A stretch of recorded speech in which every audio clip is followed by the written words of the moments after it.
Customer service, done right, can be your company's single biggest competitive advantage. Welcome to the Customer Service Revolution. Join customer service authority and best-selling author John DeJulius as he interviews leaders who are revolutionizing their industries. This is more than a podcast, though. It's a movement. The Customer Service Revolution is a radical overthrow of conventional business mentality designed to transform what customers and employees experience.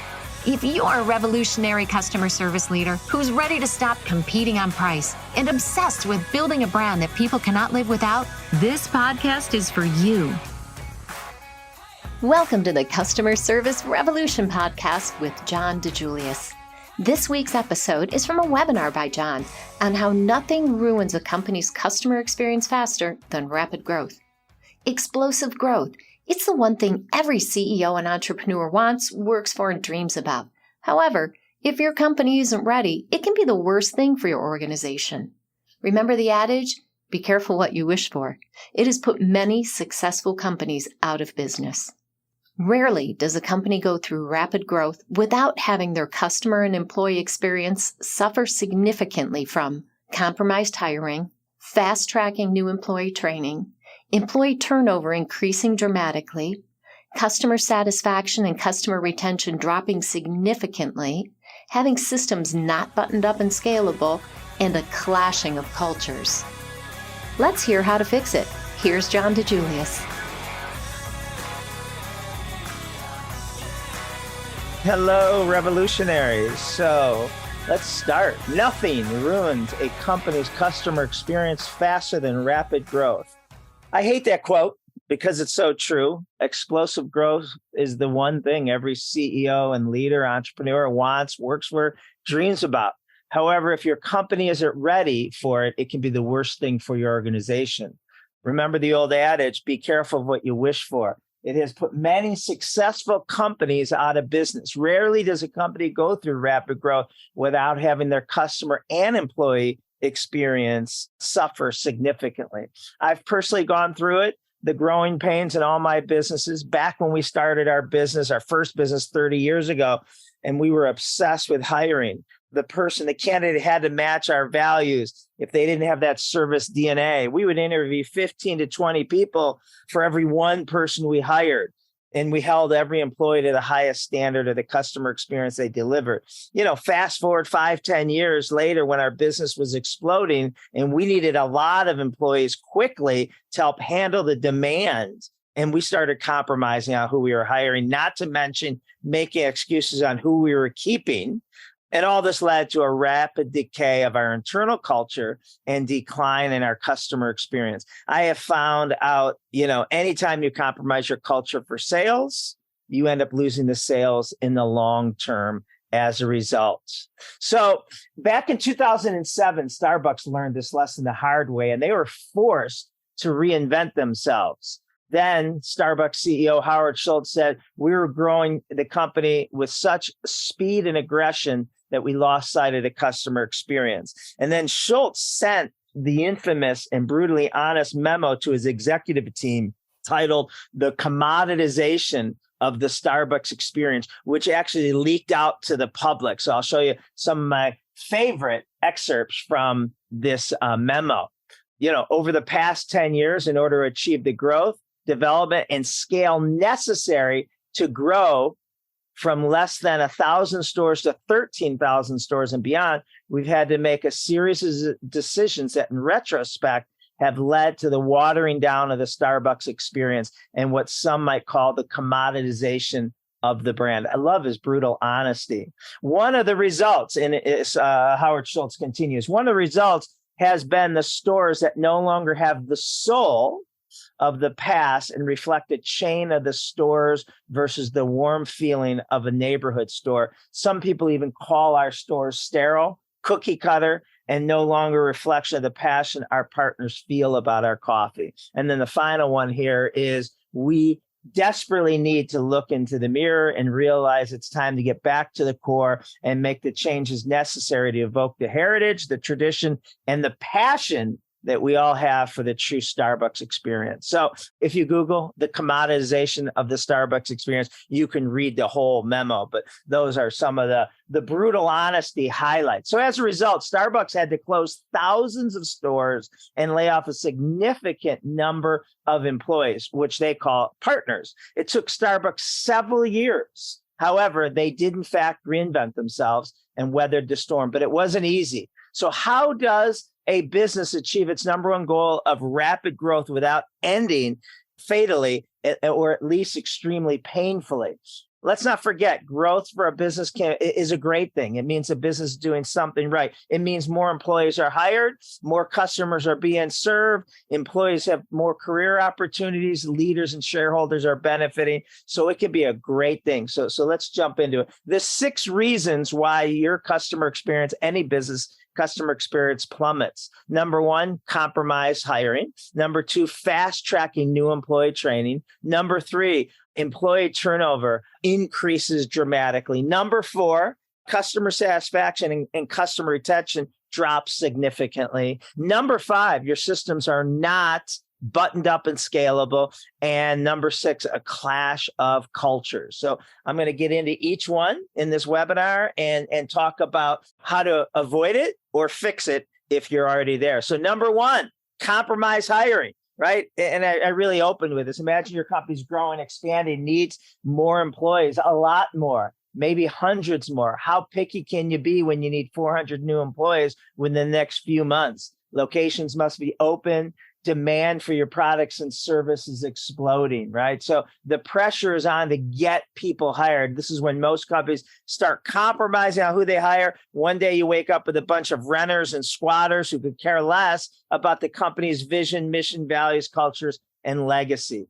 The 2 biggest mistakes companies make during this time is number 1, they're just filling positions with anyone. And number 2, they're keeping poor performers. So we've all been guilty of it. So how do you fix it or avoid it? Number 1 is, I think of our hiring process as our 30-foot high fence with barbed wire on it. We're not for everyone, nor do we want to be.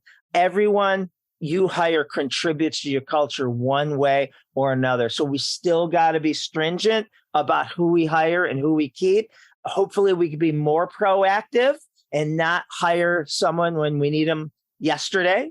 If we could stay 6 months ahead of that curve, we could be, a lot more selective with that. So one of the best things is, making your interview process ungameable. The biggest problem with a typical interview process is that most intelligent candidates can game it, right? Anyone could be on their best behavior for a short time. And most interview questions are predictable.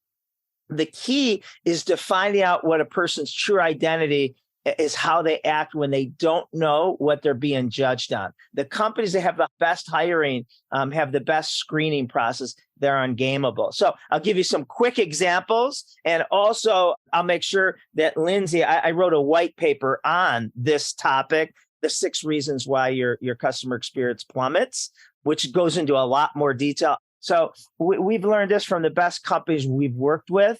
Group interviews are extremely productive and telling. The first round, right? Instead of interviewing, 6 people independently, and it takes you 6 hours, we like to, interview all 6 in 1 hour. And we just ask the candidates random questions. A lot of the questions we aren't as care about the answer as much as the candidate thinks we are. It just gets them talking. Tell us a scenario when you went above and beyond. But the candidate thinks they're being judged on who has the best answer. Okay? What they're really being judged on is what they're doing when the other 5 or 6 or however many people are in there are answering. Are they fidgety? Are they looking at their Apple Watch? Are they thinking about how they can one up the answer? Or are they looking at the candidate smiling, laughing when they say something funny? That's what we're looking for. That's the one we want, the best listener. Number 2, fast tracking new employees. I mean, this is a catastrophic mistake. What has always been unique to your brand, the people that you hire, how well you train them, how well you get them up to your standards of the customer experience. The number one thing CEOs get wrong with customer experience is where service aptitude comes from. Too often CEOs and leaders think that service aptitude is innate.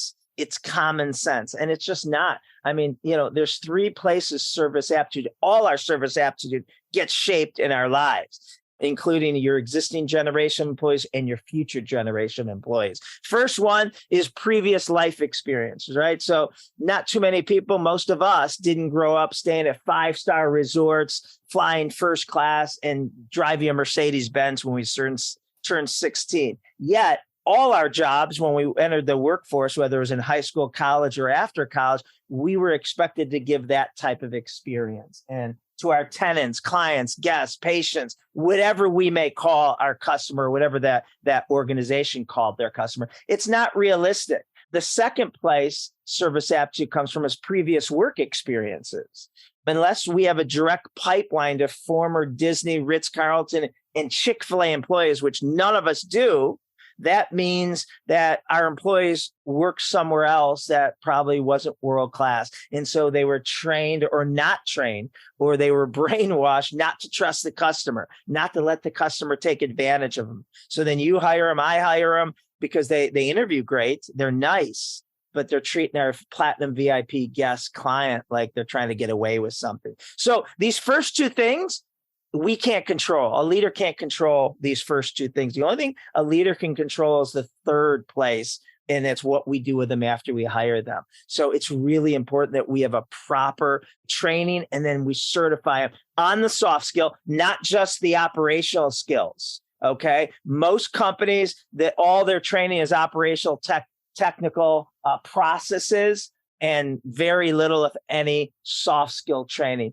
right? How to show compassion and empathy, how to have compassion and empathy, how to build an instant rapport, how to make an emotional connection, how to make a brilliant comeback when we drop the ball. So it's not the employee's responsibility to have high service aptitude. It's the company and leaders to ensure that they receive it. So how to avoid, how to fix it, the onboarding experience, right? After, we've hired them, and this is kind of what I talked about, the amount of technical training and certification versus soft skill training. If you've been around the DeJulius Group, you know our methodology. Make sure that they're learning and being tested on your customer experience action statement, the day in the life of a customer video that so many of our clients make that you'll see in this presentation. You're never and always non-negotiables. Make sure they get trained on it, they get tested on it, and they get held accountable.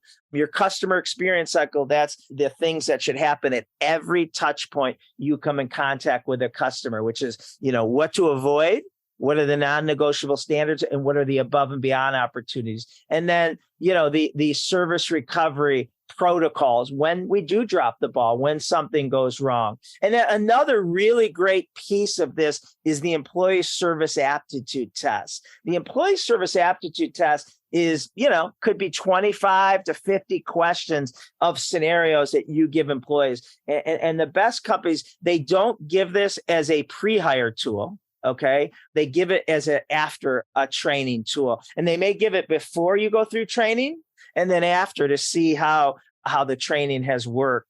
And, listen, a lot of times, it's multiple choice. A lot of times the new employee will know that C is the best answer. It's obvious.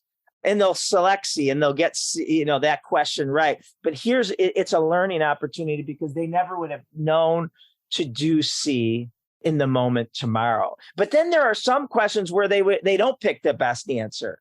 And that's a learning opportunity. Lindsay, why did you pick B, instead of C or D, whatever the right answer is? And, Lindsay, a new employee might say, because at my last job, I would have gotten in trouble. I would have gotten fired for doing C. And so that's a great opportunity saying here, you never get in trouble for something you do. You'd only get in trouble for something you don't do. So an employee service aptitude is a great way to measure if someone's ready to be in your experience. Number 3, your employee turnover increases dramatically, right? The new employees don't have an emotional connection to your brand and culture, and we're not trained well and are doing badly if they're fast tracked. Their self-esteem is low. They're dealing with frustrated customers and coworkers at no fault of their own because they just don't know, right? Every new employee is the dumbest employee we have. If I come to work for you tomorrow, you come to work for me, we'd be, the dumbest employee because we just don't know, anything when our first 90 days. So a lot of times, in the first 90 days, new employees leave. Even worse, you're losing long-term tenure employees who are rock stars. And so it's really important that, I love this quote. You are the average of the 5 people you spend the most time with. I absolutely love it. And I say it to my boys, my 3 boys. I say it to my employees, especially at new employee orientation. But I had a leadership epiphany that, really told, I never thought about that. If your son or daughter is not hanging out with the people they should be, okay, undesirables, right? Bad influences. Who do we hold accountable? Them, the son or daughter, that are choosing who to hang out with. But if you think about it, if we allow just anyone to get hired or remain here, and we have toxic work environments and negative people that are bringing the morale down, our employees don't get to choose who they work with, okay? They don't get to choose their average, their 5. We're choosing for them.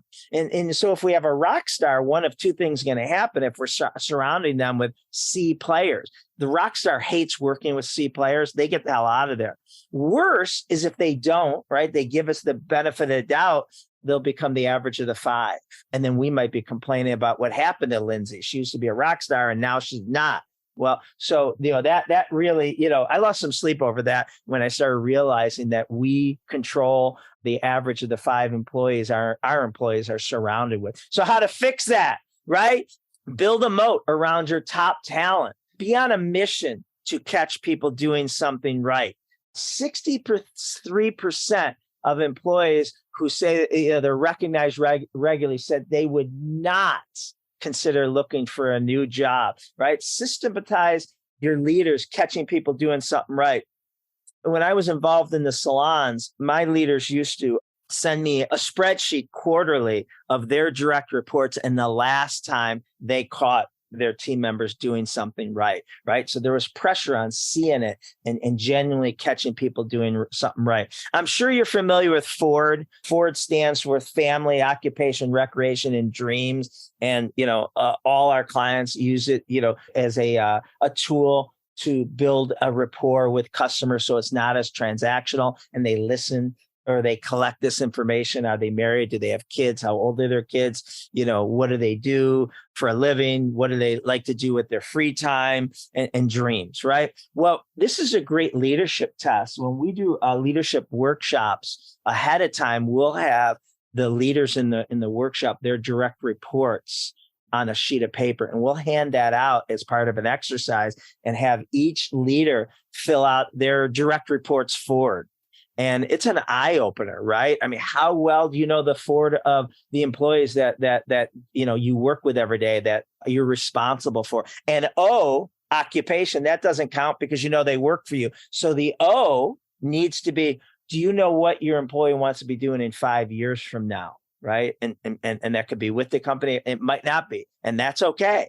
But you better know the Ford of the people that work for you and make sure you learn it. Another big tool that we never had as leaders up until the pandemic is leading from a distance, right? That's never been a skill set, right? And that's harder. We got to tie employees' role directly to the overall sense of purpose, right? Build relationships through making emotional connections. That's harder today with the virtual world and work from home. So if you're not seeing people at, the office or at the location, you got to make sure you're creating the structured one-on-one check-ins, right? To build emotional capital. These aren't agendas. They have to be just check-ins, 5, 15 minutes with your direct reports so you can build an emotional connection, see how they're really doing, replicate the Keurig conversations, and humanize yourself by showing, your own vulnerability about, if they're going through something, you can relate to that. All right. Number 4, customer satisfaction and customer retention drops significantly. Well, due to the three previous organizations' great reputation prior to the rapid growth, which has caused the rapid growth, right? Which is kind of ironic. Existing and new customers have high expectations. However, because the influx of poorly trained employees, your customer experience becomes extremely inconsistent. What we call is you got employee roulette.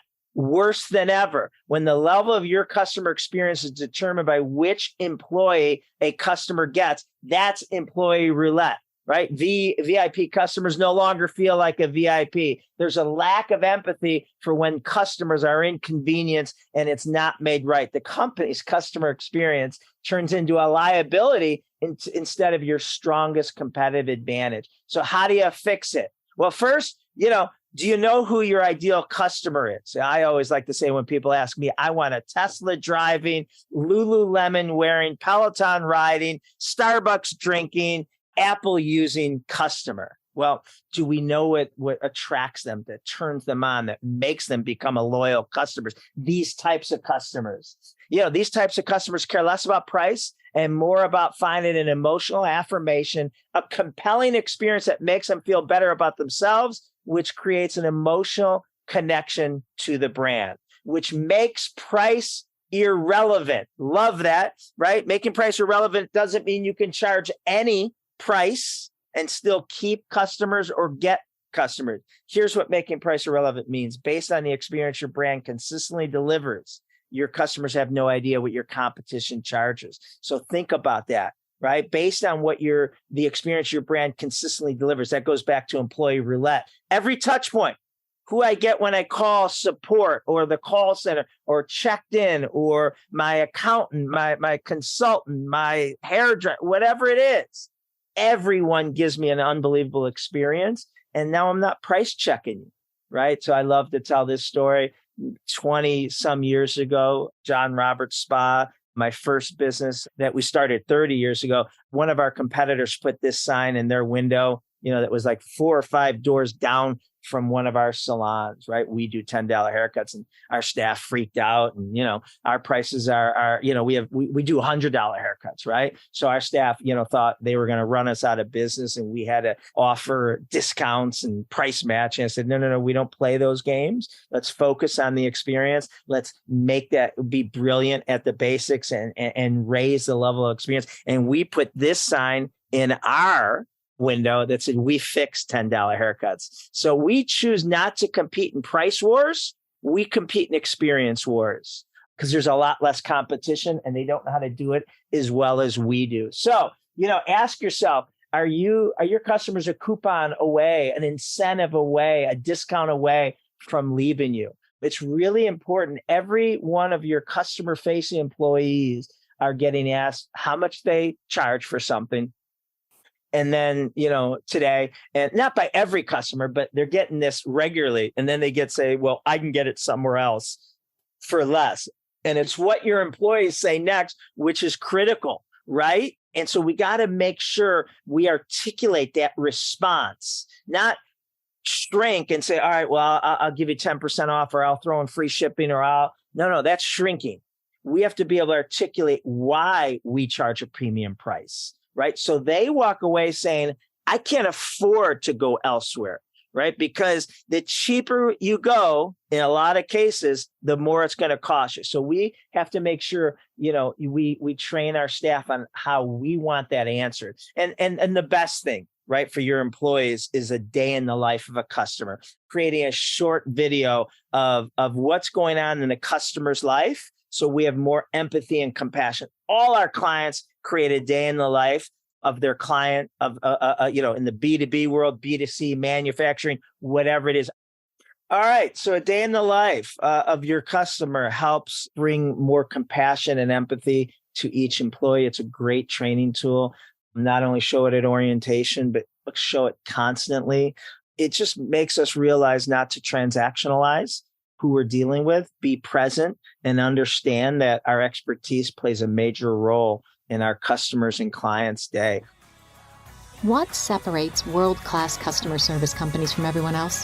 One significant factor is having someone dedicated to designing and managing the customer's experience. The Customer Experience Executive Academy trains leaders to excel at this. Find out how to enroll now. Contact Claudia at thedejuliusgroup.com for details. All right, number 5. Your systems are not buttoned up and scalable, right? Your long-term employees typically know what you do and how you do it because they worked with the CEO, entrepreneur back in the day, right? They drank the Kool-Aid. They continued the obsession with doing it the right way. However, as each generation of employees start, all that information is stored in the original founding employees' brains, and new employees don't have the benefit of working in the trenches with the founder, the visionary. And not only is there a lack of documented and trainable, non-negotiable standards for every customer's touch point, but there's no ability to certify and measure that every employee knows it and how it's executed consistently. So how do you fix it?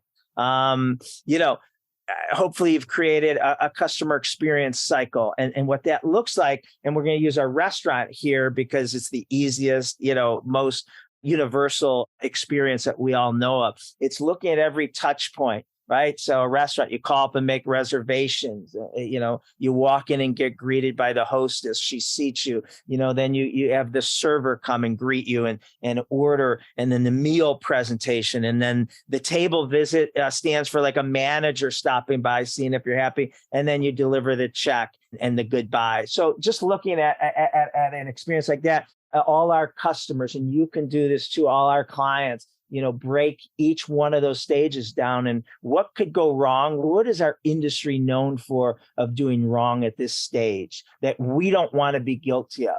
What's our operational standards that we need to do every time, right? That needs to be done. But now we want to add experiential standards because operational standards aren't memorable. They're only memorable when they're not done.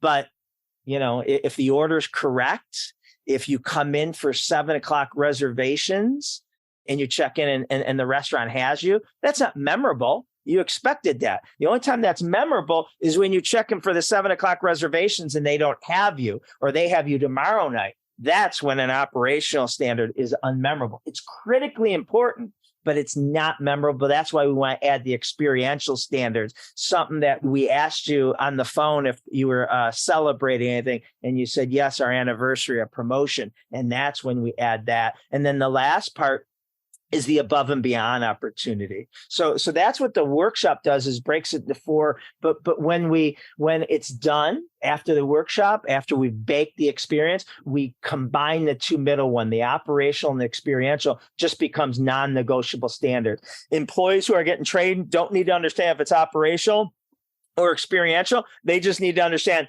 it's non-negotiable. They have to do it. So when the employees get trained, the first column, service defects, don't do this. Okay. Do not be guilty of doing this. The middle one is you got to do this. And then the third one, the above and beyond, is look for these opportunities. It's typically low-hanging fruit, doesn't take a lot of time, but you just need to be aware. Okay. And now finally, number 6, a clash of cultures. Often a key reason for a company's growth is that they're acquiring competitors in their industry. That's great, right? There's an enormous upside for the increase in market share, top level revenue, and the synergies of business operations. However, the primary drawback when this happens is you're merging several different company cultures with yours. And this is probably the hardest of all 6 obstacles to overcome. Too often, culture immersion takes a back seat and is never addressed.